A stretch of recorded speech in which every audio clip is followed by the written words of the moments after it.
মৌলভীবাজারের কমলগঞ্জ উপজেলার ঐতিহ্যবাহী দেউড়াছড়া চা বাগান ঘিরে তৈরি হয়েছে চরম উত্তেজনা। বাগানের উৎপাদন শেষে ফেলে দেওয়ার কথা থাকা গান্ধা চা পাতা এবার আর ফেলা হয়নি, বরং ৯৫৫০ কেজি গান্ধা চা পাতা কর্তৃপক্ষের লিখিত অনুমতি ছাড়াই বিক্রি করা হয়েছে।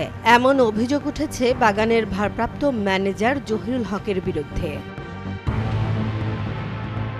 স্থানীয় সূত্র জানায়, সম্প্রতি ফ্যাক্টরি পরিষ্কারের সময় বের হওয়া গান্ধা চা পাতা বাইরে বিক্রি করা হয়। বিষয়টি জানাজানি হতেই বাগানের পঞ্চায়েত প্রধান ও একাংশ শ্রমিক প্রতিবাদে ফেটে পড়েন। তাদের দাবি, কাগজপত্র চাইলে কোনো বৈধ কাগজ দেখাতে পারেননি ম্যানেজার। চা বোর্ডের অনুমোদন ছাড়া কিভাবে এত চা পাতা বিক্রি হয়?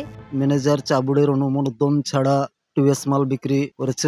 এতে কোনো ডকুমেন্ট দেখাইতে পারে নাই। সেজন্য শ্রমিকদের সন্দেহ যে উনি চুরি করে মালটা বিক্রি করা হয়েছে। ঘটনার গুরুত্ব বিবেচনায় বাংলাদেশ চা গবেষণা ইনস্টিটিউট BTRI এর একটি তদন্ত টিম সরেজমিনে তদন্ত শুরু করেছে। অন্যদিকে একটি সূত্র বলছে, মৌখিক অনুমতির ভিত্তিতে জৈব সার তৈরির জন্য ৪,০০০ কেজি গান্ধা চা পাতা বিক্রি করা হয়েছে এবং ১,৪৫,০০০ টাকা নাকি কর্তৃপক্ষের তহবিলে জমা দেওয়া হয়েছে। তবে শ্রমিকদের প্রশ্ন, বাকি হাজার হাজার কেজির হিসেব কোথায়? ৯,০০০ কত কেজি পাতা বিক্রিও করছে, তাই না? এখন মনে হয় ওইটারে পূরণ করার লাগে ঢুকাইতে আসে না কি করতেছে আমরা তো জানি না।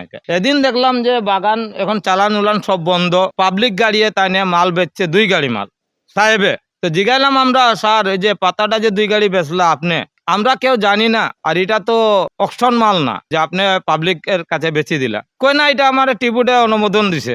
শ্রমিকরা জানান, আগে এসব গান্ধা পাতা ফেলে দেয়া হতো, এবার বস্তায় ভরে ওজন করে বাইরে পাঠানো হয়েছে। অনুমতির কোনো কাগজ নেই। তাদের সন্দেহ, চুরি করেই বিক্রি করা হয়েছে। পাতা নিয়ে যেতেছে, গাড়ি লোড দিতেছে, কামলা দিলাম কিতাব এটা কোন যায়, ওইটা বিক্রি করা হয়েছে। পরে ওই দিন যে মালটা বিক্রি হয়েছে ওইটা তো গাড়ি 2টা ডাইনার ট্রাক গাড়ি আইছে, আমরা তো কভারম্যানে পাতা যাইতো, তারা ট্রাক গাড়ি নিয়ে আইসে মালটা এখান থেকে মাল বিক্রি করছে জহুরুল স্যার আর এই যে নূর বাবু, যে এই দিন মাত্র 3 মাস হয়েছে সে বাবু আইছে, তার সাথে পার্টনার।